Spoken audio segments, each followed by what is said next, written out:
Induction. अच्छा एक बात बताइए। चा,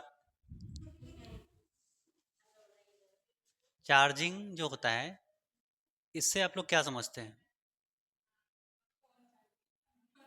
बस इतना ही समझते हैं ना? एनर्जी मिलना। हाँ, तो हम ये कह सकते हैं कि चार्जिंग का मीनिंग होता है ट्रांसफर ऑफ एनर्जी, है ना? इसको बोलते हैं चार्जिंग। अरे जैसे कोई बहुत दिनों से भूखा हो, उसको आप खाना दे दीजिए तो वो चार्ज हो जाता है ना? ग्लूकॉन डी गर्मियों में पी लीजिए तो चार्जिंग आ जाती है हमारी बॉडी के अंदर, हम फिर से काम करने लगते हैं, छत से छलांग लगा सकते हैं दोबारा। तो ये होता है चार्जिंग। इसी तरह से जब हम लोग चार्जिंग एक दूसरे टाइप का करते हैं, जैसे कि इलेक्ट्रिक करंट, अगर हम चार्जिंग करंट से कर रहे हैं तो उसको बोलते हैं transfer of charge. Mainly charging का मतलब ही यही है कि चार्ज का ट्रांसफर, है ना? चार्जिंग का जो मीनिंग है बेसिकली वो है चार्ज का ट्रांसफर होना, यही है बेसिक मीनिंग इसका, चार्ज का ट्रांसफर। अब चार्ज का जो ट्रांसफर है ये कितने टाइप से पॉसिबल है, कितने तरीके से हो सकता है? देखो पहला तरीका तो ये है कि जैसे हमको बाई चांस मोबाइल चार्ज करना है तो हमारे पास एक सॉकेट होता है, इलेक्ट्रिक सॉकेट होता है, उसमें 3 पिन होते हैं इस तरीके से, उसमें जा कर के हम पिन लगा देते हैं मोबाइल का और ऑन कर देते हैं, और उसका जो वायर आता है उसको हम मोबाइल से कनेक्ट कर देते हैं। ये हमारा मोबाइल है मान लीजिए, इससे हमने कनेक्ट कर दिया और रख दिया किसी खिड़की पे और ये चार्ज होने लगा। ठीक, यही तो होता है प्रोसेस मोबाइल चार्ज करने का।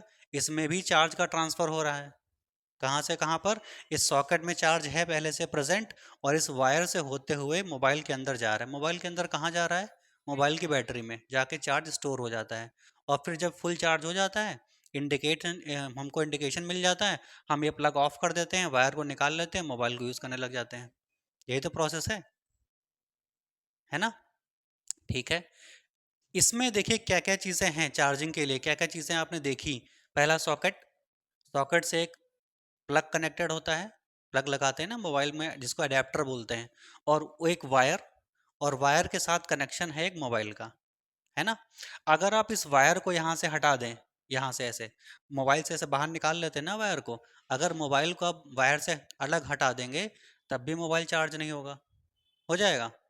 नहीं होगा। अगर यहाँ पे सॉकेट में जो प्लग लगा हुआ है उसको अगर ऑन नहीं करेंगे तब भी नहीं चार्ज होगा। हो जाएगा? उसको ऑन करेंगे तभी तो चार्ज आएगा। जैसे कभी कभी गलतियां हो जाती हैं, लोग मोबाइल तो लगा देते हैं सॉकेट में, फिर ऑन करना भूल जाते हैं, और 1 डेढ़ घंटे बाद आते हैं बोलते हैं अब तो फुल चार्ज हो गया होगा, वो उतना का उतना ही रहता है। फिर अपनी गलती पे हंसते हैं। ऐसा हमारे साथ बहुत बार हो चुका है। नहीं, हम तो हंसते हैं, फिर अपने घर में बताते हैं सबको।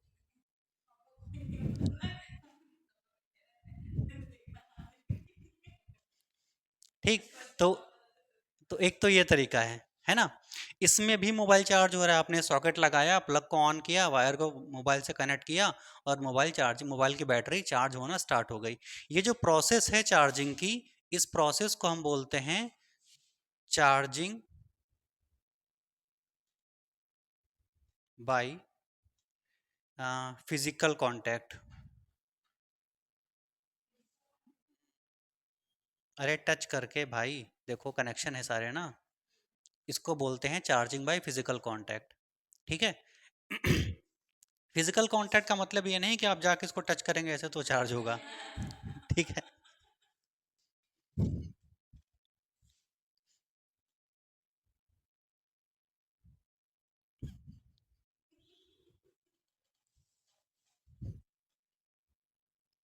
जैसे मान लो कभी कभी होता है ना, कुछ लोग गर्मियों में चल के थक जाते हैं, तो उनको चार्जिंग की ज़रूरत होती है तो ग्लूकॉन डी दे देते हैं, तो वहाँ पे ग्लूकॉन डी ही ज़रूरत पड़ेगी देने की, जाके इसे टच करके चार्ज नहीं हो जाएगा वो। ठीक। तो ना, हाँ, तो ये मत सोचना, ये फिजिकल कांटेक्ट का मतलब वो नहीं है। ठीक है। एक तो ये तरीका है चार्ज करने का। इसमें क्या है, वायर देखिए कनेक्टेड है यहाँ से, मोबाइल और सॉकेट के बीच में एक मीडियम प्रोवाइड किया गया है, और वो मीडियम क्या है? वायर। ठीक है ना? ये वायर जो है ना, यही फिजिकल कांटेक्ट है जो मोबाइल की बैटरी को इस सॉकेट से कनेक्टेड करता है। सॉकेट क्या है? एनर्जी का सोर्स, है ना? यही तो एनर्जी का सोर्स है, इसी के पास तो एनर्जी है। और ये क्या है? वो जो एनर्जी इससे ले रहा है। ठीक है ना। एक तो ये तरीका है। क्या इसके अलावा चार्ज को ट्रांसफर, चार्ज देखिए ट्रांसफर ही तो हो रहा है ना, from one body to another या from one socket to the mobile battery कह सकते हैं। क्या इसके अलावा इस मोबाइल को चार्ज करने का कोई दूसरा तरीका नहीं है? बिल्कुल है, और होते हैं। उस तरीके को हम लोग बोलते हैं कि इसके अलावा एक और चार्ज का तरीका है। जैसे बाय चांस ये सॉकेट लगा है, सपोज कर लीजिए सॉकेट लगा है, इसमें हमने प्लग लगा दिया, और प्लग से जो वायर गया हुआ है ना ये वाला, इस वायर को हटा दीजिए और बगल में आप एक मोबाइल रख दीजिए इस तरीके से। इसके अंदर एक बैटरी है, प्लग ये भी यही प्लग है, बस ये वायर नहीं है बीच में। ठीक।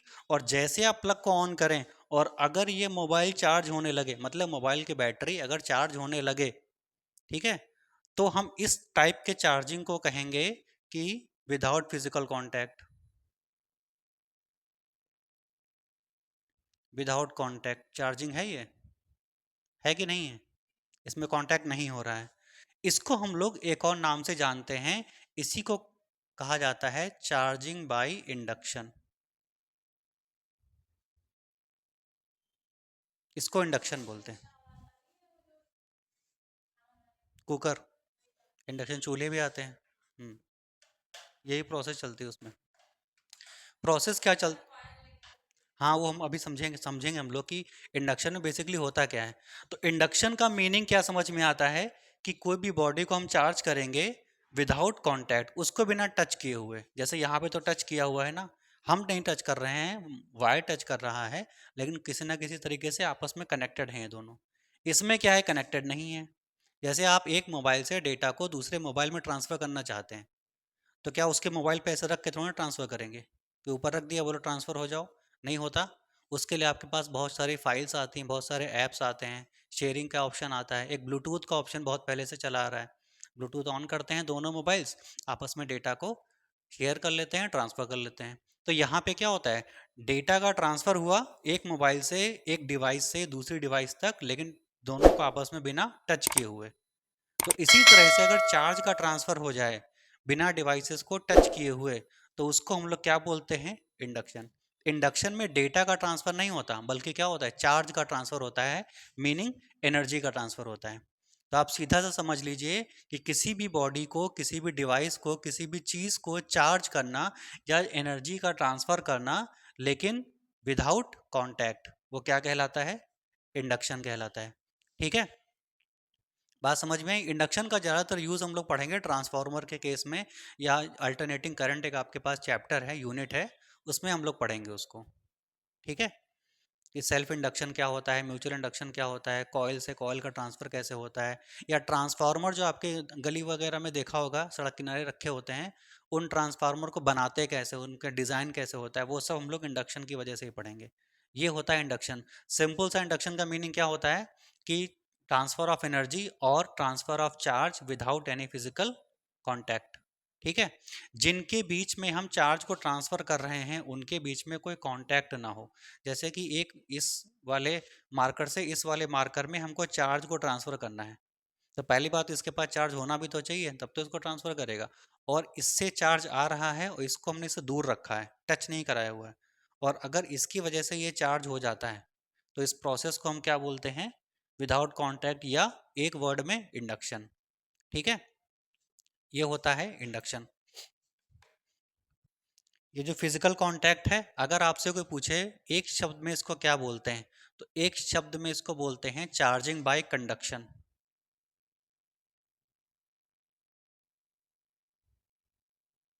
Charging by what, conduction.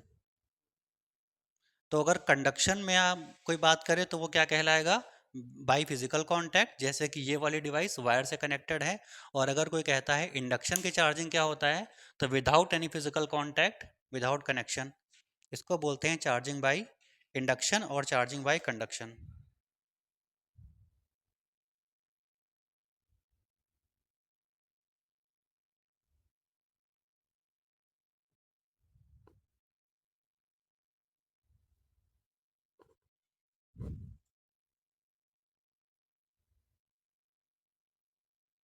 अब हम लोगों ने चार्ज को पढ़ा, और चार्ज को पढ़ने के बाद उसके कुछ हम लोगों ने प्रॉपर्टीज पढ़ी थी कि चार्ज होता क्या है, चार्ज ट्रांसफर कैसे होता है।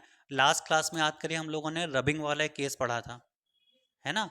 रब करके हम चार्ज को ट्रांसफर करते हैं from one body to another, और उसमें एक था एबोनाइट, दूसरा था glass.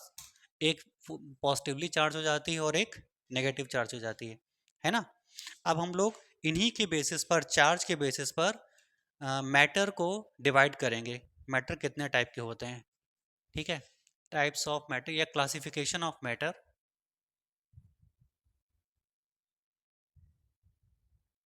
Classification of matter on the basis of charge, basis of charge. Charge के बेसिस पर हम डिवाइड करेंगे। कितने टाइप के होते हैं, तो ये 3 टाइप के होते हैं, 3 टाइप्स। चार्ज के बेसिस पर अगर हम किसी मैटर को डिवाइड करते हैं तो ये कितने टाइप का होता है, 3 टाइप का। अगर हम लोग मैटर को सिंपल डिवाइड करें without any charges, without the quantity of charge, तो भी ये 3 टाइप का होता है, सॉलिड, लिक्विड एंड गैस, आप लोगों ने पढ़ा होगा। और वो जो डिवाइड करने का तरीका है, क्लासिफिकेशन का तरीका है, वो कहाँ से आता है, on the basis of matter, मतलब उसके अंदर जो पार्टिकल्स प्रेजेंट होते हैं। जैसे जिनके पास एटम बहुत क्लोज होते हैं वो सॉलिड, थोड़ा दूर होते हैं तो लिक्विड, बहुत ज़्यादा दूर होते हैं तो गैस। ऐसे ही चार्ज के बेसिस पर मैटर को डिवाइड करेंगे हम, तो कितने टाइप से डिवाइड होता है, 3 टाइप के। वो 3 टाइप कौन कौन से हैं, पहला टाइप है आपका जिसको हम लोग बोलते हैं कंडक्टर, दूसरा टाइप है इसको हम लोग बोलते हैं इंसुलेटर, और जो तीसरा टाइप है वो कहलाता है सेमी कंडक्टर।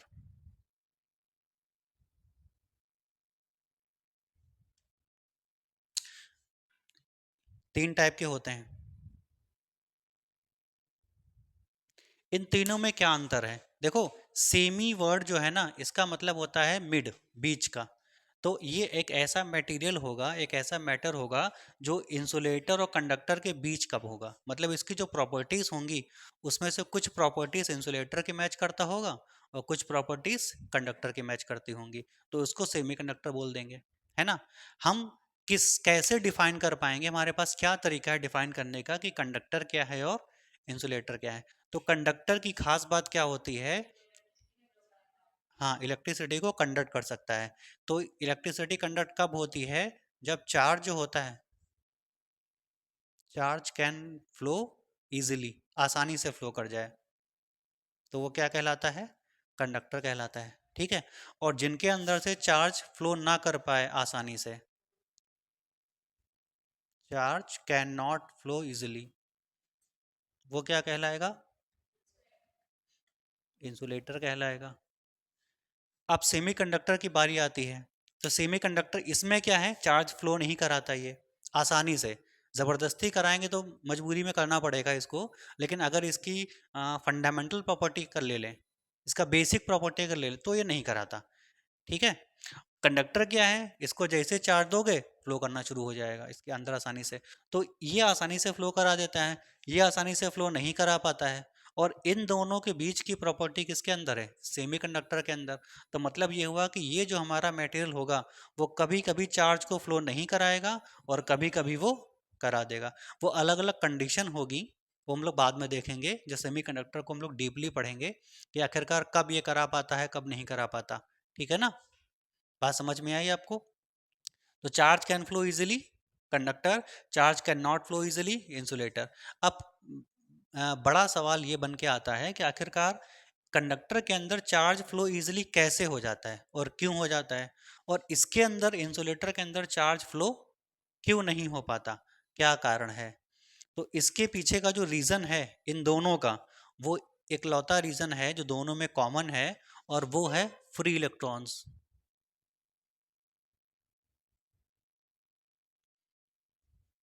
ठीक है। क्या रीज़न है, फ्री इलेक्ट्रॉन्स। ये जो फ्री इलेक्ट्रॉन्स होते हैं, ये जिसमें ज़्यादा होंगे उसमें चार्ज ज़्यादा फ्लो करेगा, जिसमें नहीं होंगे उसमें चार्ज बिल्कुल भी फ्लो नहीं करेगा, ठीक है। अब free electron charge can flow easily, इसके अंदर चार्ज आसानी से फ्लो कर जाता है। तो इसका मतलब क्या है कि इसके अंदर जो फ्री इलेक्ट्रॉन्स हैं वो क्या होंगे, ज़्यादा होंगे। तो फ्री इलेक्ट्रॉन्स किसके अंदर ज़्यादा होते हैं, कंडक्टर के अंदर। और किसके अंदर बिल्कुल नहीं होते या बहुत कम होते हैं, इंसुलेटर के अंदर।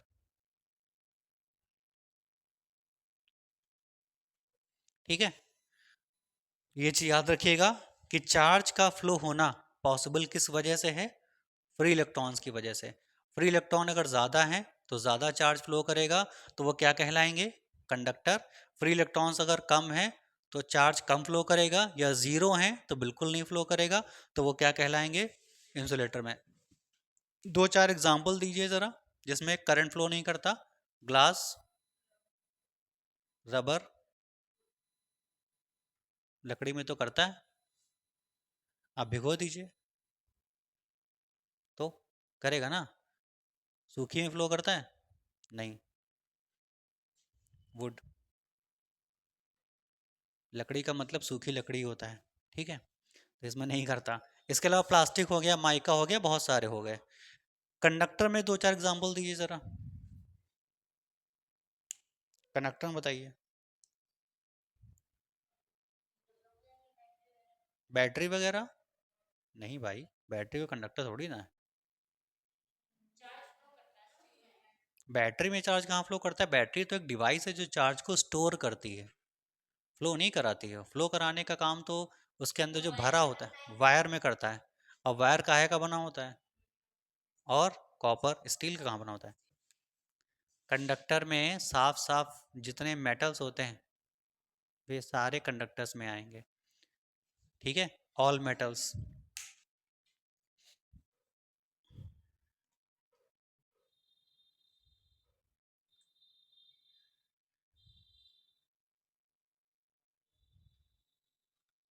हो गया। अब इनकी बात कर लेते हैं। कंडक्टर्स वे होते हैं जो कभी कभी करंट को फ्लो कराते हैं, कभी कभी नहीं कराते। मतलब कभी कभी का मतलब कब कराएंगे, जब ये अपने प्योर फॉर्म में होंगे तब तो नहीं कराएंगे, और इसमें बाहर से कोई इम्प्योरिटी ऐड कर देंगे तो ये फ्लो कराने के लिए तैयार हो जाते हैं, ठीक है। प्योर फॉर्म में अगर हैं तो करंट का फ्लो नहीं कराते। तो सेमी कंडक्टर्स वे होते हैं जो जब प्योर फॉर्म में होंगे तो करंट फ्लो नहीं कराएंगे, तो वो किसकी तरह काम करेंगे, इंसुलेटर की तरह। और जब उनमें कोई इम्प्योरिटी ऐड कर देंगे तो वो करंट फ्लो करा देते हैं, तब वो क्या कहलाते हैं, कंडक्टर। सेमी कंडक्टर्स के एग्जाम्पल क्या हैं हमारे पास, दो एग्जाम्पल हैं, जर्मेनियम, हाँ, और सिलिकॉन। ये दो सेमी कंडक्टर्स होते हैं। अगर जर्मेनियम और सिलिकॉन अपने प्योर फॉर्म में है तो फिर ये करंट को फ्लो नहीं कराएगा, तो फिर ये किसकी तरह काम करेगा, इंसुलेटर की तरह। लेकिन जैसे इसमें कोई इम्प्योरिटी ऐड कर देंगे तो ये क्या करेगा, करंट फ्लो कराएगा, और इसको हम क्या बोलेंगे, कंडक्टर। ठीक है, ये हम लोग इलेक्ट्रॉनिक्स में पढ़ेंगे।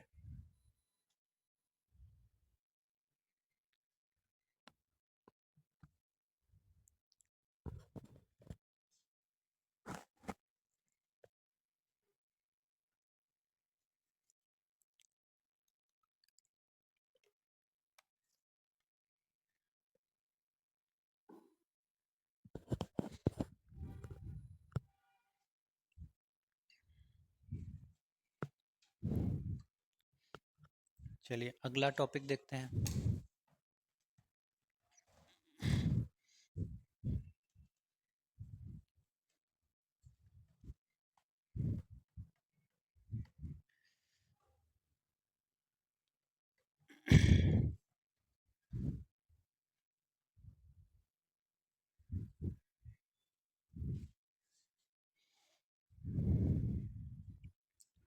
Properties of charge.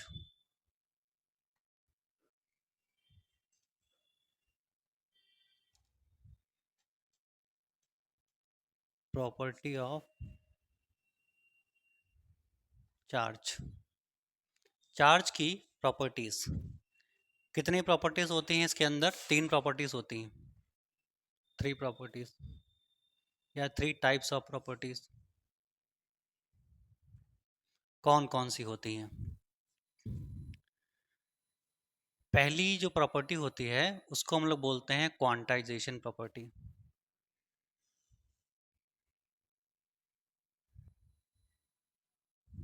जो चार्ज होता है वो क्वांटाइज्ड होता है। ये क्वांटाइजेशन का मतलब क्या होता है? What is the meaning of quantization? ठीक है, देखिए जैसे अभी हम लोगों ने थोड़ी देर पहले एक चार्जिंग वाला प्रोसेस पढ़ा था, जिसमें एक सॉकेट लगाया था और इसमें एक वायर लगाया था और वायर में एक मोबाइल कनेक्ट किया था और इस मोबाइल को इस वायर सॉकेट से चार्ज कर रहे थे, है ना? चार्ज करने का मतलब क्या होता है? चार्ज करने का मतलब होता है कि एनर्जी का ट्रांसफॉर्मेशन या ट्रांसफर ऑफ एनर्जी। एनर्जी क्या है? एनर्जी क्या है? यहाँ पे एनर्जी कैसे ट्रांसफर होती है? इस वायर के अंदर, इस सॉकेट के अंदर चार्ज का एक स्टोरेज है, टंकी है समझ लीजिए, है ना? उसके अंदर बहुत सारा चार्ज स्टोर है, ऐसा मान लीजिए, ठीक। और इसके से हमने एक वायर जोड़ दिया है। वायर मतलब हमने एक मीडियम दे दिया है और इस मीडियम को एक कनेक्ट कर दिया है मोबाइल से। मोबाइल के अंदर जो बैटरी है वह उससे सॉकेट लगा होता है ये, है ना?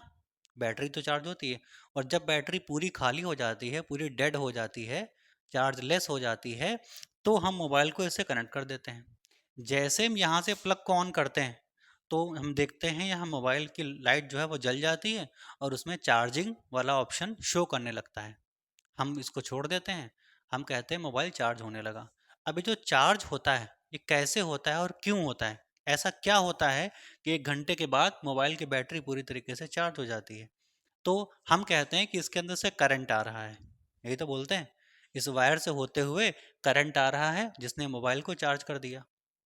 अब जरा ध्यान से सुनिए, मोबाइल की जो बैटरी होती है वो तो डीसी पे काम करती है। मोबाइल की जो बैटरी होती है वो डीसी पे काम करती है। इस सॉकेट से क्या आ रहा है? एसी आ रहा है।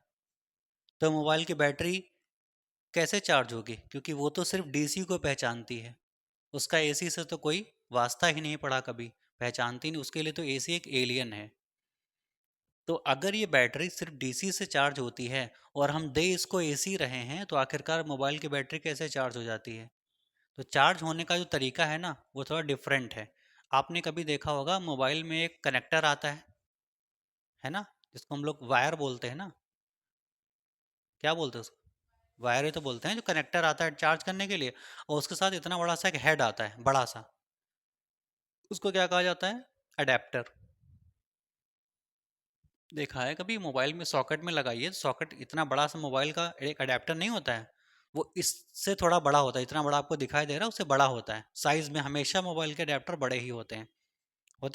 वो अडेप्टर क्यों होता है? अगर अडेप्टर हटा करके हम वहां से डायरेक्ट सॉकेट लगा दें 10 रुपए वाला, तो क्या मोबाइल चार्ज नहीं होगा? तब नहीं होगा। अडेप्टर महंगा आता है ना? सॉकेट 10 रुपए का आता है। तो हम सोचे कि अडेप्टर महंगा ना लें, पैसे बचाने के लिए हम सॉकेट लगा दें, उसमें पिन टॉप लगा दें, 2 10 5 रुपए वाला, और चार्ज कर लें, तो वो चार्ज ही नहीं होगा। क्यों? क्योंकि जो अडेप्टर होता है उसके अंदर एक डिवाइस रखी होती है। उस डिवाइस को एक काम सौंपा जाता है कि तुमको एक काम करना है जा करके, और वो काम क्या होता है कि एसी को डीसी में बदलना है। क्योंकि मोबाइल चार्ज होता है डीसी से, उसको हम दे रहे हैं एसी, है ना? तो जो अडेप्टर होता है उसका यही काम होता है कि एसी को डीसी में बदल करके मोबाइल को देना, ताकि इसकी बैटरी चार्ज हो जाए। ये तो अडेप्टर का काम है। अब जो वायर लगा होता है, इसके बारे में देखिए क्या होता क्या है। इसके अंदर से क्या आ रही है? AC. What is the meaning of AC? AC का मतलब क्या है कि एक करंट। करंट कैसे चलती है? चार्ज के साथ चलती है। चार्ज क्या होते हैं? छोटे छोटे पार्टिकल्स होते हैं, इस तरीके से मान लीजिए छोटे छोटे पार्टिकल्स हैं और इनके ऊपर एक एनर्जी होती है, ठीक है? इनके ऊपर क्या होती है? एक एनर्जी होती है और वो एनर्जी को ये जो चार्ज पार्टिकल हैं ये लेके चलते हैं, इसीलिए हम इसी को बोलते हैं चार्ज। पूरा ये जो नीचे आप देख रहे हैं गोल गोल, ये एक पार्टिकल है, सॉलिड पार्टिकल मान लीजिए। कोई भी पार्टिकल छोटा सा ले लीजिए, जैसे डस्ट का पार्टिकल ले सकते हैं आप, छोटा पत्थर का टुकड़ा ले लीजिए, और पत्थर के टुकड़े के ऊपर ऊपर क्या लिपटा हुआ है? चार्ज। एक एनर्जी लिपटी हुई है। चार्ज का मतलब क्या है? एक टाइप की एनर्जी। और जब ये पत्थर चलेगा तो उसके ऊपर चार्ज जो लिपटा हुआ है वो भी तो चलेगा, तो हम क्या कहेंगे कि चार्ज चल के आ रहा है। यही होता है चार्ज का चलना, ठीक है ना? अब चार्ज इसके पास है, इसके पास कहाँ से आया, जो वायर लगा होता है ना। इसके पास चार्ज आया, मतलब ये पार्टिकल्स आए, तो पहला ये वाला पार्टिकल आया, दूसरा ये आया, तीसरा ये आया, चौथा, ये पांचवा, छठा, ऐसे आता रहा इस तरीके से। और ये वायर के अंदर से होते हुए कहाँ आ गया, मोबाइल की बैटरी में। ठीक है। जब तक ये पार्टिकल्स अंदर आते रहेंगे तब तक ये करंट इसके अंदर आता रहेगा, क्योंकि इन पार्टिकल्स के आसपास साथ में क्या आ रहा है, चार्ज, एनर्जी। तो जब तक ये पार्टिकल्स अंदर आते रहेंगे तब तक चार्ज अंदर आता रहेगा और मोबाइल चार्ज होता रहेगा। बाई चांस लाइट चली जाती है और घर में इन्वर्टर नहीं है, मान लीजिए लाइट चली जाती है, घर में इन्वर्टर नहीं है, या अगर इन्वर्टर है भी तो इस सॉकेट में इन्वर्टर का कनेक्शन नहीं है। ठीक है। और मोबाइल आपका 50% चार्ज हो गया है, लाइट चली गई। अब हम क्या देखते हैं, जैसे लाइट जाती है तो इसके अंदर जो चार्ज का ट्रांसफ़र है वो रुक जाता है, और मोबाइल की चार्जिंग जितनी थी उतनी पे ही स्टॉप हो जाती है। यही तो होता है, कुछ और होता है, यही होता है ना। अब क्यों आखिरकार मोबाइल चार्जिंग रुक गया, क्योंकि जो पार्टिकल चल के आ रहे थे वो आना बंद हो गए। क्यों आना बंद हो गए, क्योंकि सोर्स ने सप्लाई करना बंद कर दिया।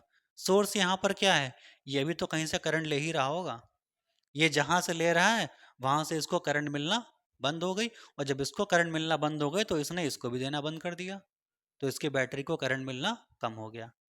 ठीक है, यहाँ तक समझ आया। अब देखिए, ये जो सोर्स है चार्ज का, करंट का, वो क्या दे रहा है इसको, वो दे रहा है छोटे छोटे पार्टिकल्स। और इन पार्टिकल्स में हर एक पार्टिकल के पास क्या है, एनर्जी है, जिसको हम लोग चार्ज बोल सकते हैं, है। तो हर एक चार्ज पार्टिकल, इसका एक साइज है, फाइनाइट साइज है। ठीक है। और जब हम कह रहे हैं कि ये एक पार्टिकल आ रहा है तो उसने एक फाइनाइट एनर्जी ट्रांसफर की है। एक पार्टिकल के पास कुछ एनर्जी होगी, उसने इसको ट्रांसफर कर दी। ठीक है।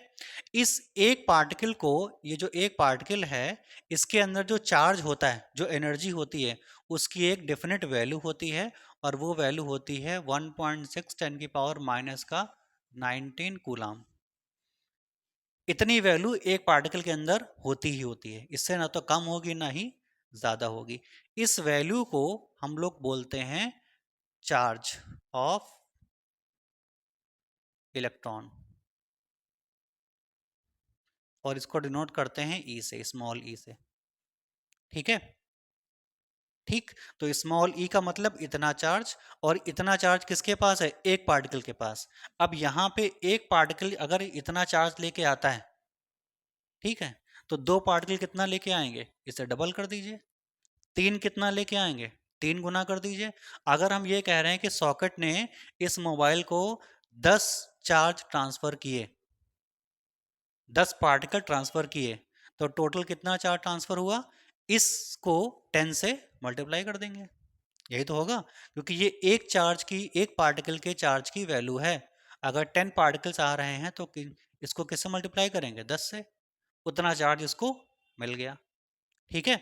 अब मेन प्रॉपर्टी हम जो बताने वाले हैं वो क्या है, कि जब भी चार्ज ट्रांसफर होता है इस पार्टिकल के थ्रू, तो वो हमेशा सिंगल सिंगल पार्टिकल से होता है। कभी भी ऐसा नहीं होता कि एक, जैसे मान ली हमने इसको ट्रांसफर किया तो इसके पास कितना चार्ज है, ई के बराबर है, अगले वाले के पास कितना होगा, ई के बराबर ही तो होगा, क्योंकि सबके पास बराबर ही है। तो एक ई, दो, तीन, चार, पाँच, यहाँ तक 5 ई ट्रांसफर हो गए। यही तो हुआ। तो जब भी कभी चार्ज का ट्रांसफर होता है तो हमेशा होल नंबर में होता है, इंटीजर्स में होता है, 1 2 3 4 5 6 7 8 9 ऐसे करते हुए। कभी भी चार्ज का ट्रांसफर ऐसे नहीं होता कि 2.5 ई ट्रांसफर हो जाए या 1.9 ई ट्रांसफर हो जाए। ठीक है। या तो ये 2 ट्रांसफर होगा या 1 ट्रांसफर होगा, ये 0.5 ई नहीं ट्रांसफर होगा कभी। मतलब चार्ज कभी फ्रैक्शन में नहीं चलता, डेसिमल्स में नहीं होता। इसी चार्ज की प्रॉपर्टी को हम क्या बोलते हैं, क्वांटाइजेशन। समझ में आ गया ना। ठीक है, इसको एक लाइन में लिख लेते हैं बस।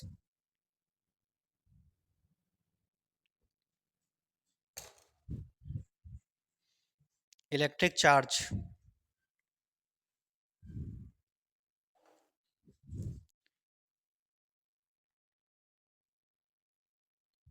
can only be found in the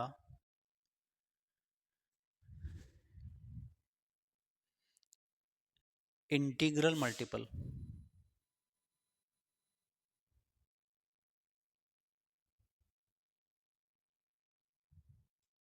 integral multiple में होगा, मतलब क्या होगा, that is e two e three e four e dot dot dot n e, इसको बोलते हैं integral multiple. One e two e three e four e five e six e n e तक। अगर ये इलेक्ट्रॉन का charge है तो minus, अगर ये प्लस का चार्ज है तो प्लस, क्योंकि सेम चार्ज की वैल्यू होती है। इलेक्ट्रॉन के केस में ये माइनस हो जाता है, प्रोटॉन के केस में प्लस हो जाता है। ठीक है, तो इस प्रॉपर्टी को हम क्या बोलते हैं, charge can only be found in the integral multiple. इसको हम इस प्रॉपर्टी को क्या बोलते हैं, क्वांटाइजेशन। ठीक है, अब ये जो चार्ज है ये सब जगह पाया जाता है, आपकी बॉडी में भी चार्ज प्रेजेंट है। ठीक, लेकिन अब क्योंकि हम सोचे कि हमारे अंदर भी चार्ज है, तो हमको मोबाइल को चार्ज करने के लिए सॉकेट से क्यों लगाना पड़ता है। ठीक है, चार्ज तो सबके अंदर है, आपके अंदर भी है और हर ह्यूमन बीइंग के अंदर है। हर एक उस चीज़ के अंदर चार्ज है जो लिविंग है, जो सांस लेती है। जो पेड़ पौधे सांस नहीं लेते उनके अंदर चार्ज नहीं है। ठीक है ना, जो चार्ज मतलब सांस लेते हैं, जिनको हम लिविंग बीइंग में काउंट कर सकते हैं, वे सब चार्ज पार्टिकल हैं। तो अगर हमारे अंदर भी तो चार्ज है, अगर हमारे अंदर भी चार्ज प्रेजेंट है, तो आखिर हमको मोबाइल को चार्ज करने के लिए सॉकेट में क्या लगाने की ज़रूरत है। मोबाइल को इसे पकड़ लें चार्ज हो जाए, या पॉकेट में रख लें चार्ज हो जाए, या चिपका के रख लें यहाँ पे कहीं पे भी और चार्ज हो जाए वो अपने आप। लेकिन नहीं होता ये प्रोसेस।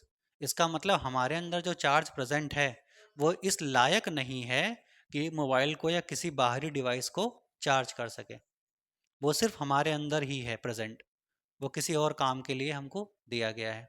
या ऐसा कह लीजिए, अगर हमारे अंदर चार्ज है तो या तो चार्ज दो ही तरह के तो होते हैं, प्लस और माइनस। तो या तो हमारे अंदर प्लस चार्ज होगा या माइनस चार्ज होगा।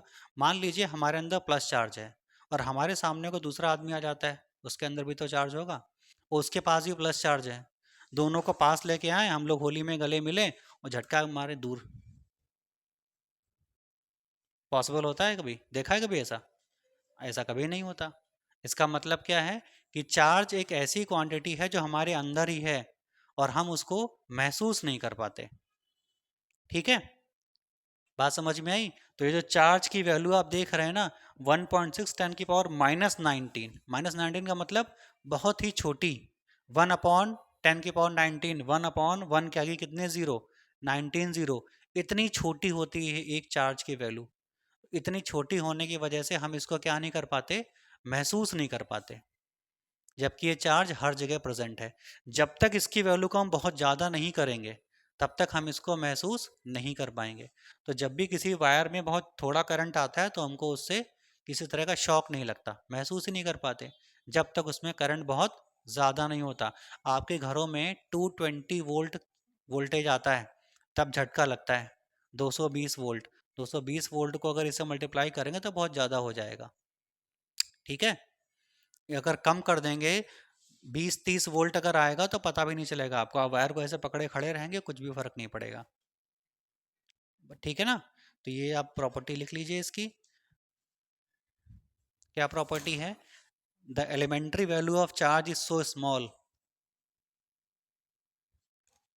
क्वांटाइजेशन की प्रॉपर्टी लिख रहे हैं, the elementary value of charge is so small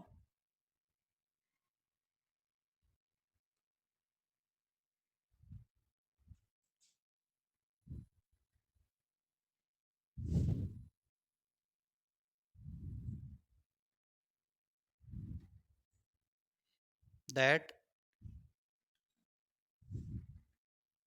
we can not experience it in daily life. हम उसको अपनी डेली लाइफ में महसूस ही नहीं कर पाते, इतना छोटा होता है चार्ज के लिए।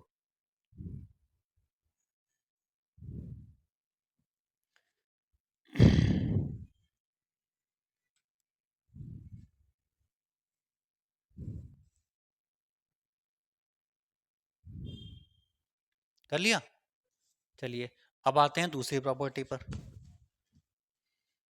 सेकंड प्रॉपर्टी,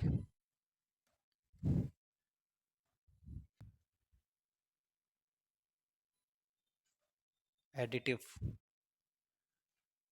एडिटिव का मतलब क्या है कि जैसे मान लो हमारे पास एक चार्ज है, दूसरा चार्ज है, तीसरा चार्ज है, चौथा चार्ज है।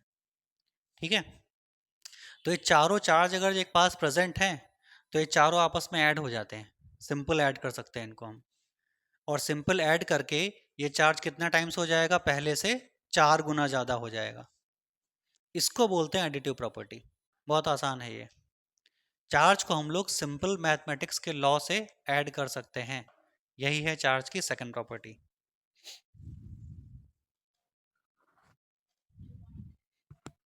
ये एडिटिव हेडिंग है और इसमें पॉइंट हम आपको लिख के बता दे रहे हैं क्या है।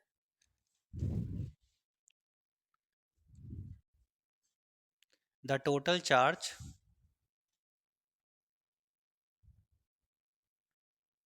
the total charge is the algebraic sum of the total charge is the algebraic sum of all individual charges present, all individual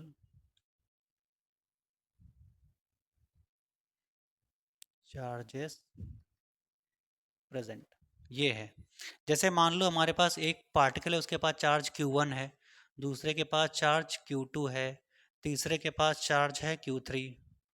तो हम जब इन तीनों को प्लस कर देंगे तो इन तीनों का जो सम होगा वो टोटल चार्ज Q के बराबर आएगा। इसको अगर मेजर करेंगे तो इसका इसका इसका चार्ज जोड़ के इसको ये मिलेगा। इस प्रॉपर्टी को हम क्या बोलते हैं, एडिटिव प्रॉपर्टी। चार्ज जो है ना वो आसान गणित के नियमों से जोड़ा जा सकता है।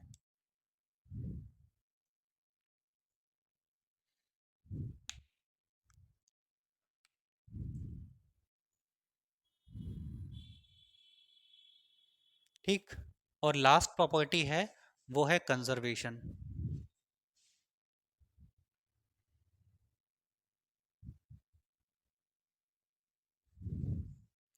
ये जो चार्ज है हम लोगों ने कहाँ से सीखा है, चार्ज आया कहाँ से, जब एक बॉडी को दूसरी बॉडी से रब किया था तभी तो चार्ज मिला था, है ना। अच्छा मान लो इस मार्कर को इस मार्कर से हमको रब करना है, ऐसे ऐसे ऐसे इस तरीके से। तो इसको इससे जब रब करेंगे तो इसके पास चार्ज आ जाएगा, इसके पास भी चार्ज आ जाएगा, है ना। ये चार्ज जो इसके पास आया है वो आया कहाँ से, रब करके। किससे, इसको रब किया ना, तो इसके पास पहले से चार्ज होगा तब तो इसको दिया। तो इसके पास चार्ज कहाँ से आया, पहले से था मतलब कहीं से प्रकट हुआ। इसके पास कोई मंत्र वंत्र थे जिसने चार्ज को बुला लिया अपने पास। इसके पास चार्ज कहाँ से आया, जो इसने इसको ट्रांसफर किए। हमने इसको इससे रब किया, है ना। नहीं, हमने इसको रब किया, रुक रुकिए, तो हमने इसको ऐसे रब किया, रब करके इसके पास चार्ज आ गया। तो इसके पास चार्ज कहाँ से आया उसका रीजन तो हम दे सकते हैं कि due to the rubbing process और फ्रिक्शन। लेकिन इसके पास चार्ज पहले से प्रेजेंट था तब तो इसको दिया, तो इसके पास आया आया कहाँ से, रब नहीं, रब करके तो इसके पास आया है। ठीक, अगर रब ना करते तो चार्ज इसके पास थोड़ी ना आता, तब तो इसी के पास रहता। तो इसके पास जो चार्ज आया है, जिस जो इसने ट्रांसफर किया है रबिंग प्रोसेस से, वो इसके पास चार्ज कहाँ से आया। आप जरा सोचिए, ठंड के मौसम में हम लोग ऐसे हाथों को रब करते हैं, हमारे अंदर हीट बन जाती है। ऐसे ऐसे हाथ नहीं रब कर लेते हैं, बहुत ठंड लग रही है, उससे हमारे अंदर हीट आ जाती है, थोड़ी सी हल्की सी। बहुत ज़्यादा नहीं आती कि आग जल जाए, ऐसा नहीं होता, हल्की सी आ जाती है। वो हीट हमारे अंदर कहाँ से आ जाती है, अरे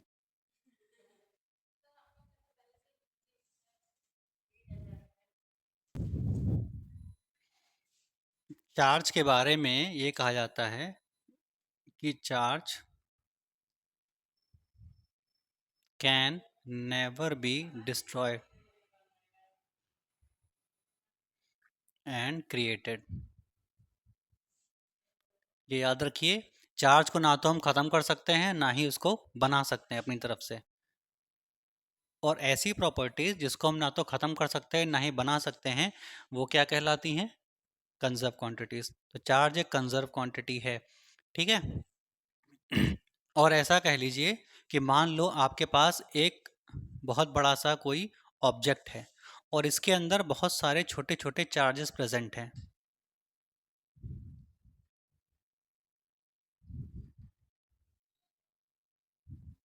ऐसे बहुत सारे चार्जेस हैं इसके अंदर, ठीक है।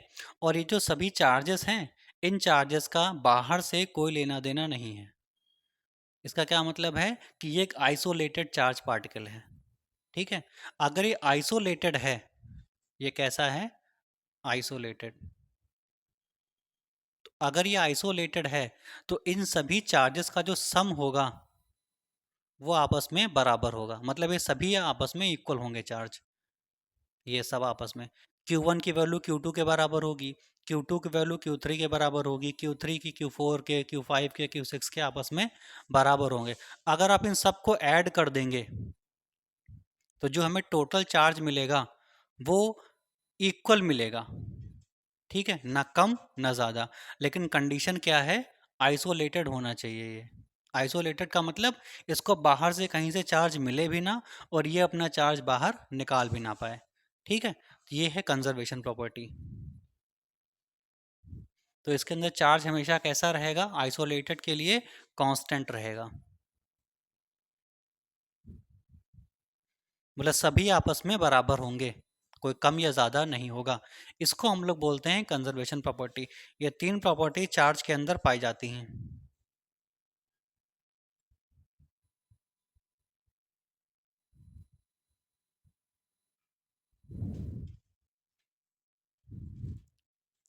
ठीक, इसको समझिए क्या है ये कूलॉम्स लॉ। हमारे पास मान लो दो चार्ज हैं, एक का नाम है Q1 और एक का नाम है Q2। ये दो छोटे छोटे चार्ज हैं, ठीक है। हमने इन दोनों का नेचर देखा और पहले का नेचर हमको मिला प्लस और दूसरे का नेचर हमको मिला प्लस।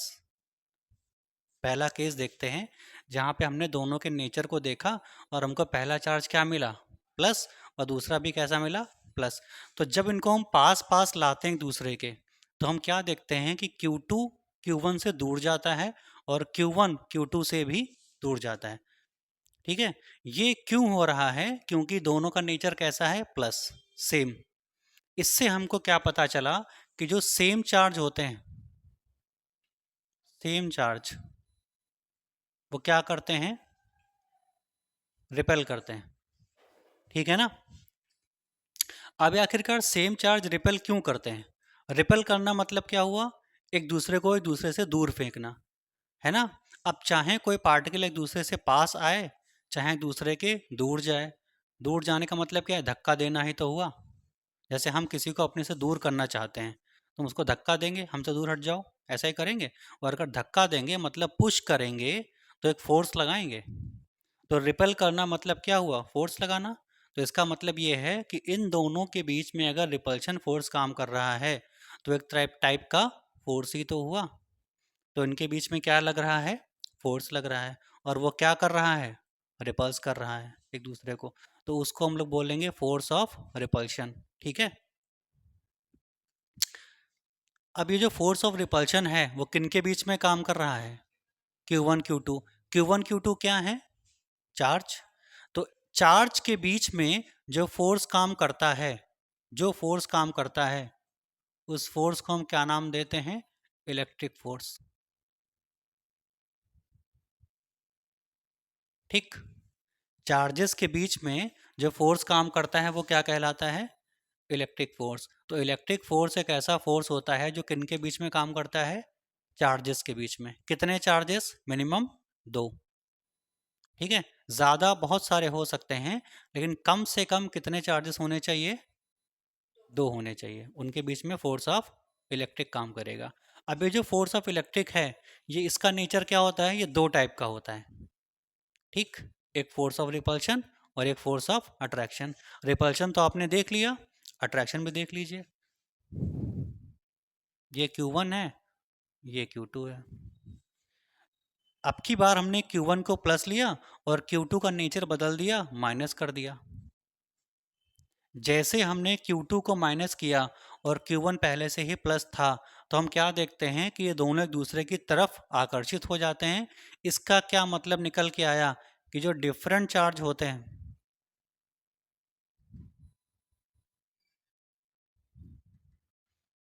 वो क्या करते हैं, एक दूसरे को अट्रैक्ट करते हैं। डिफरेंट कह लीजिए या इसको अनलाइक भी कहा जाता है, ठीक है। तो यहाँ से हमको ये पता चला कि दो चार्जेस के बीच में एक फोर्स हमेशा काम करता है। उस फोर्स को हम क्या बोलते हैं, इलेक्ट्रिक फोर्स। ये जो इलेक्ट्रिक फोर्स है ये दो टाइप का हो सकता है, रिपल्सिव नेचर का और अट्रैक्टिव नेचर का। रिपल्सिव नेचर का कब होगा, जब चार्जेस कैसे होंगे, सेम, उनका नेचर सेम होगा। और अगर चार्जेस का नेचर सेम नहीं है, डिफरेंट है, तो उनके बीच का जो फोर्स होगा वो कैसा होगा, अट्रैक्टिव। यही जो प्रॉपर्टी थी, यही जो बहुत सारे पॉइंट्स थे, इन्हीं पॉइंट्स को पेश करने वाले सबसे पहले आदमी कौन थे, कूलाम। और तब उन्होंने एक रूल भी दिया था, इसको हम लोग बोलते हैं कूलाम का नियम, रूल। जैसे हमने कहा कि इन दोनों के बीच में एक फोर्स काम कर रहा है, रिपल्सिव फोर्स, ठीक। अब आपके क्वेश्चन दिमाग में ये आ सकता है कि जो रिपल्सिव फोर्स है ये आखिरकार क्यों लग रहा है ना, क्यों लग रहा। तो क्यों का आंसर क्या मिला, क्योंकि दोनों प्लस प्लस हैं, तभी तो लग रहा है। प्लस ना होते तो लगता क्या, नहीं लगता। और फोर्स क्यों लग रहा है, रिपल्सिव तो लग रहा है, और फोर्स क्यों लग रहा है, क्योंकि दोनों कैसे हैं, चार्ज हैं। और चार्ज पार्टिकल के अंदर क्या पाया जाता है, मास। और अगर मास है तो न्यूटन का सेकंड लॉ ऑफ मोशन क्या कहता है कि फोर्स जरूर लगेगा। याद करिए, F equal to M into ए,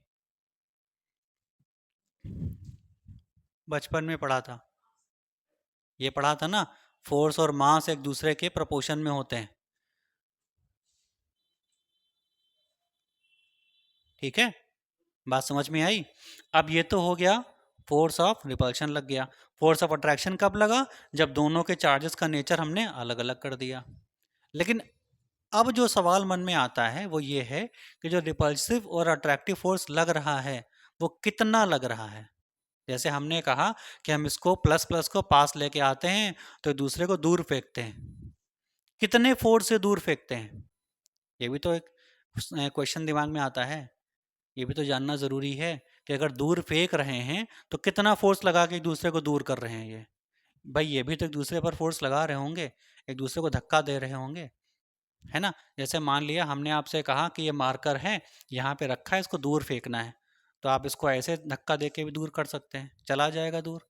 फिर आप मार्कर की जगह पर एक बॉटल ले लीजिए थोड़ा बड़ी, उसको रख दीजिए और आपसे कहा जाए धक्का दो, आप उसको भी धक्का दे देंगे। फिर थोड़ा और बड़ा कर दिया जाए, साइकिल रख दी जाए, आपसे कहा धक्का दो तो आप साइकिल को भी धक्का दे देंगे। तीनों में आपने फोर्स लगाए, लेकिन क्या तीनों में के फोर्स बराबर थे, अलग अलग थे ना। फिर साइकिल को रिप्लेस कर दिया जाए कार से और आपसे कहा जाए इसको धक्का दो, तो क्या जितने फोर्स से आपने साइकिल को धक्का दे के हटाया था, क्या उतने ही फोर्स से कार हट जाएगी, नहीं हटेगी। और अगर कार हल्का सा उतने फोर्स से खिसक गई बाई चांस, और वहां पे अगर ट्रक ला के रख दिया गया, तो आप तो उसको हिला भी नहीं पाएंगे। इसका क्या मतलब है कि जितना ज़्यादा बड़ा ऑब्जेक्ट उतना ज़्यादा भारी फोर्स। वही तो ये कहता है कि जितना ज़्यादा हाई मास उतना ज़्यादा फोर्स, है ना। तो कम से कम अगर हमारे सामने ट्रक रखा है तो हम ये अंदाज़ा लगा लेंगे कि ट्रक को हटाने के लिए हम अकेले काफ़ी नहीं हैं। बाई चांस आप रात में किसी कार से जा रहे हैं, आपकी कार पंक्चर हो जाती है और बीच सड़क पे खड़ी हो जाती है, ट्रैफिक जाम हो रहा है पीछे, और आप तो अकेले हैं कार में, तो आप कार को अकेले धक्का दे के किनारे भी नहीं कर सकते। तो क्या आप अगल बगल वालों को हेल्प के लिए नहीं बुलाएंगे, भैया हमारी कार, या कोई पुलिस वाला ट्रैफिक वाला आएगा तो आपसे कहेगा मैडम कार को किनारे कर दीजिए, तो आप कहोगे हमारे अकेले बस की बात थोड़ी ना है, फिर वो आपकी हेल्प करेगा, है ना। अगर बाई चांस कार की जगह पर आपकी साइकिल होती तो क्या कहता, हाँ, आराम से आप उठा के किनारे कर देते। क्यों कर देते? क्योंकि आपको अंदाजा हो जाता कि साइकिल इतनी भारी नहीं है कि ज़्यादा फोर्स लगाना पड़े, लेकिन कार है, बाइक है, ट्रक है, कोई भारी वाहन है, तो उसके लिए आपको अंदाजा हो जाएगा कि ज़्यादा फोर्स लगाना ही पड़ेगा। आपके अकेले के बस के बाहर की बात है ये। इसका क्या मतलब है कि हम ऑब्जेक्ट के मास को, वेट को देख करके उस पर फोर्स लगाने का अंदाजा लगा सकते हैं। यही तो है। वही चीज यहां भी है कि जब इन दोनों को हम पास लाते हैं तो एक दूसरे को क्या करते हैं, ये रिपल्स करते हैं। लेकिन आखिरकार कितने फोर्स से रिपल्स करते हैं ये तो पता नहीं हमको। और ये एक दूसरे को जब पास लाए जाते हैं तो खुद ब खुद पास आ जाते हैं, हमको लाना भी नहीं पड़ता। तो ये आखिरकार कितने फोर्स से पास आ गए? तो हमको सिर्फ इतना पता है कि ये दोनों एक दूसरे के पास आते हैं, मतलब फोर्स चाहिए। इन दोनों को दूर करना है, मतलब फोर्स चाहिए। कितना फोर्स चाहिए इसका अंदाजा हमें अभी नहीं मिला। अमाउंट ऑफ फोर्स नहीं पता चला। कौन सा अमाउंट ऑफ फोर्स? जो इन दोनों चार्जेस के बीच में काम कर रहा है। उसी अमाउंट ऑफ फोर्स को निकालने के लिए हम लोग क्या पढ़ते हैं? Coulomb's law. बात समझ में आई? तो कूलॉम्स लॉ को स्टडी करने का बेस क्या है कि दो चार्जेस के बीच में लगने वाला फोर्स कितना होता है, क्यों होता है, कैसे कैसे वो चेंज होता है, ये पढ़ना है। ठीक है ना? चलिए।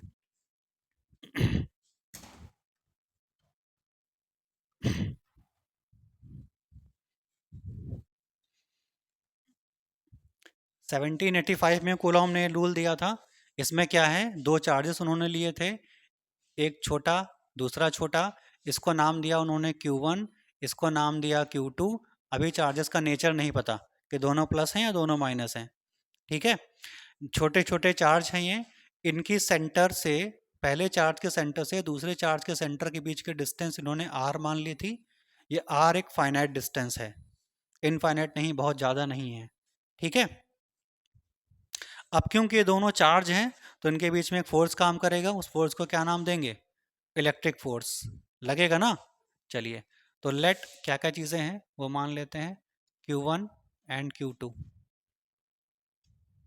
देखो इनके नाम Q1 Q2 हैं, इसका मतलब चार्ज सेम नहीं होगा, डिफरेंट होगा। अगर सेम होता तो क्या नाम होते? Q और Q। या Q1 Q1 दोनों होते, या Q2 Q2 दोनों होते। अब यहाँ पे Q1 Q2 हैं तो इसको हम बोलेंगे अनलाइक। और छोटे छोटे चार्ज हैं तो pointed charge, unlike pointed charges. ये हो गया। स्मॉल r क्या है? डिस्टेंस बिटवीन बोथ चार्जेस, दोनों चार्जेस के बीच की दूरी। अनलाइक पॉइंटेड, अनलाइक मतलब डिफरेंट, जो सेम नहीं हो। ठीक है। अच्छा, अभी थोड़ी देर पहले हम लोगों ने क्या पढ़ा कि जब दो चार्ज आप पास पास रखे होते हैं तो उनके बीच में एक फोर्स लगता है। उस फोर्स को क्या कहते हैं? Electric force. इलेक्ट्रिक फोर्स को, क्योंकि वो फोर्स है तो उसको F से डिनोट करेंगे। तो F क्या है यहाँ पे? Electric force. ठीक। जो कहाँ लग रहा है? इन दोनों के बीच में। अब न्यूटन ने क्या सॉरी, कूलाम ने क्या बोला? By coulombs law. कूलाम ने क्या बोला कि जो फोर्स लग रहा है इन दोनों के बीच में, इलेक्ट्रिक फोर्स, वो प्रोपोर्शन होता है किसके? दोनों चार्जेस के मल्टीपल के, डायरेक्ट प्रोपोर्शन में होता है। ठीक है। ये उन्होंने बताया कूलाम ने कि दोनों चार्जेस, जितने भी चार्जेस हैं, उन दोनों चार्जेस का जो मैग्नीट्यूड है, जैसे मान लो ये 2 कूलाम है, ये 2 कूलाम है, तो दोनों चार्जेस का जो मैग्नीट्यूड है उसको मल्टीप्लाई कर देंगे आपस में, तो उसके प्रोपोर्शन में कौन होगा? Electric force. ठीक है। ये पहला। फिर उन्होंने क्या बताया कि जो फोर्स होता है इलेक्ट्रिक फोर्स, वो इन दोनों चार्जेस के बीच की डिस्टेंस के स्क्वायर के रेसिप्रोकल होता है।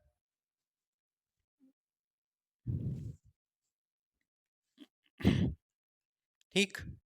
तो उन्होंने दो चीज़ें बताई अपने रूल में। ये CL का मतलब कूलॉम्स लॉ। क्या बताया कि जो इलेक्ट्रिक फोर्स है वो दोनों चार्जेस के प्रोडक्ट के प्रोपोर्शन में होता है, और वो जो इलेक्ट्रिक फोर्स है वो उन दोनों चार्जेस के बीच की डिस्टेंस R क्या है? बीच की डिस्टेंस। तो बीच के डिस्टेंस के स्क्वायर के क्या होता है? रेसिप्रोकल। ठीक है, इसको हम लोग बोलते हैं इनवर्स स्क्वायर लॉ। इसको क्या कहते हैं? Inverse square law. ये आप याद रखिएगा। अब देखिए इक्वेशन नंबर 1 और 2 देखिए, इन दोनों का लेफ्ट हैंड इक्वल है, राइट हैंड को हम कंबाइन कर सकते हैं, तो बाई 1 और 2 कंबाइन करिए तो F प्रोपोर्शन किसके हो जाएगा? Q1 Q2 upon are square.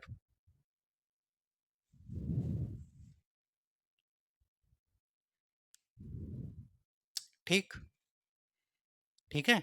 अब इस प्रोपोर्शन के साइन को हटा करके एक कांस्टेंट लगाते हैं, तो इसको हम लिख सकते हैं F इक्वल टू, इसके बाद K आ जाएगा, ये K एक कांस्टेंट है, और Q1 Q2 by R square.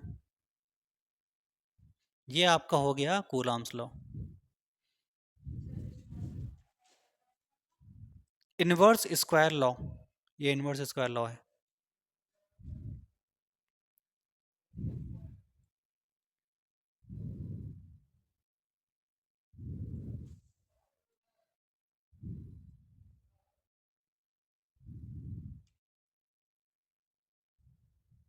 कर लिया? अब यहाँ पे देखिए जरा, F क्या है? कौन सा? Electric force. K क्या है? ठीक। Q1 Q2 क्या है? Charges.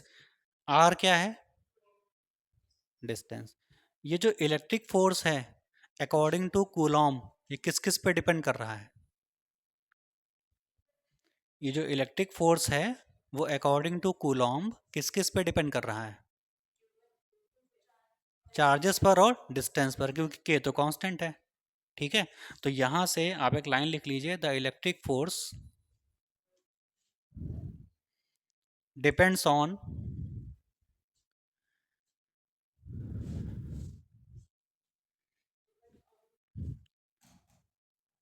Both charges and distance. F depends on charge and what? Distance. F depend करता है चार्ज पर और डिस्टेंस पर। ठीक है ना? चलिए, अब यहाँ पे आ गया है K, हमें K की वैल्यू चाहिए। K क्या होता है पहले उसको जरा देखते हैं, वैल्यू ऑफ K। क्योंकि K तो क्या है, एक कांस्टेंट है, तो उसकी वैल्यू देखेंगे। तो K की जगह पर हम लोग क्या लिखते हैं? K इक्वल टू लिखा जाता है 1/4 पाई एप्सिलॉन नॉट। ठीक है, और ये तब लिखा जाएगा K की वैल्यू जब हम क्या मान के चलेंगे? For air and vacuum. हम ये मान के चलेंगे कि जो चार्जेस हैं वो या तो हवा में रखे हैं एयर में, और या तो वैक्यूम में रखे हैं। तब के लिए ये एप्सिलॉन नॉट होगा, ध्यान रखिएगा। नॉट का मतलब ये है कि चार्जेस कहाँ रखे हैं, एयर में या वैक्यूम में। ठीक है, ये के की वैल्यू यहाँ पुट कर देंगे, तो एफ इक्वल टू आ जाएगा, F equal to 1/4 Q1 Q2 by R square. ठीक, देन एफ इक्वल टू हो जाएगा 1/4 pi epsilon naught Q1 Q2 by R square. ये आ गया एक और फॉर्मूला एफ का, इलेक्ट्रिक फोर्स का।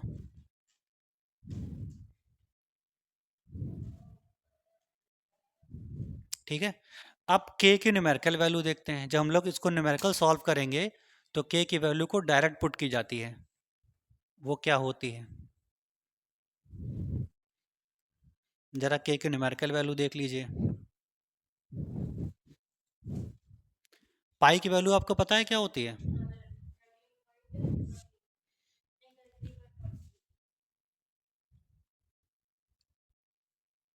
न्यूमेरिकल वैल्यू ऑफ के। के की न्यूमेरिकल वैल्यू निकालेंगे इसकी, तो देखो पाई की वैल्यू होती है 22/7 या 3.14, ये होती है। एप्सिलॉन नॉट जो है ना, इसकी वैल्यू देखिए, इसकी वैल्यू भी एक कांस्टेंट ही होती है, 8.85 इंटू 10 की पावर माइनस का 12। ठीक है। हम्म।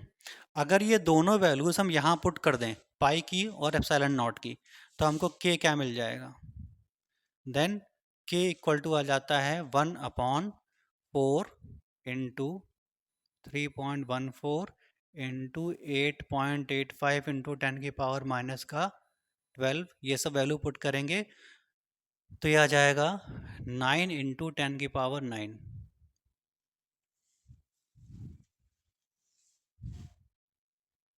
न्यूटन मीटर स्क्वायर पर कूलम स्क्वायर। ये आ जाती है वैल्यू।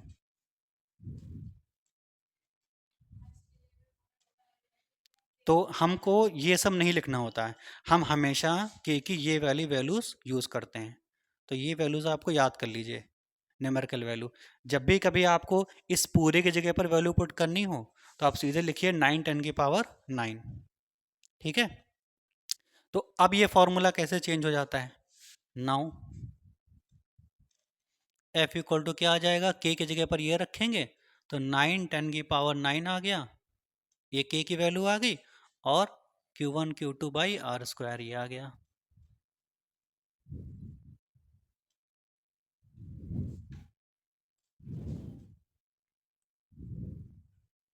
ठीक है।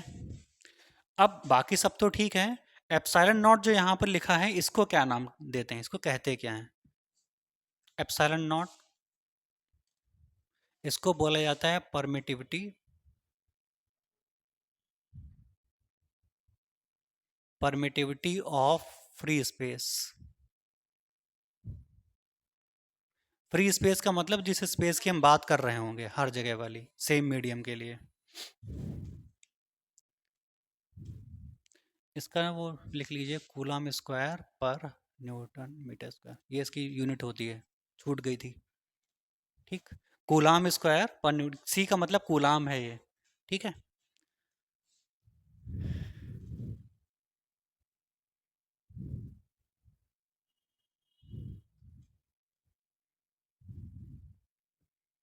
ये तो हो गया कूलाम्स लॉ। ठीक, तो फाइनली कूलाम लॉ आपका ये है, आखिरी वाला। बाकी ये सब तो हैं, ये भी आप यूज़ कर सकते हैं और पहला वाला भी यूज़ कर सकते हैं, बस सबकी वैल्यूज़ अलग अलग हैं, जैसा जो आपको यूज़ करना हो।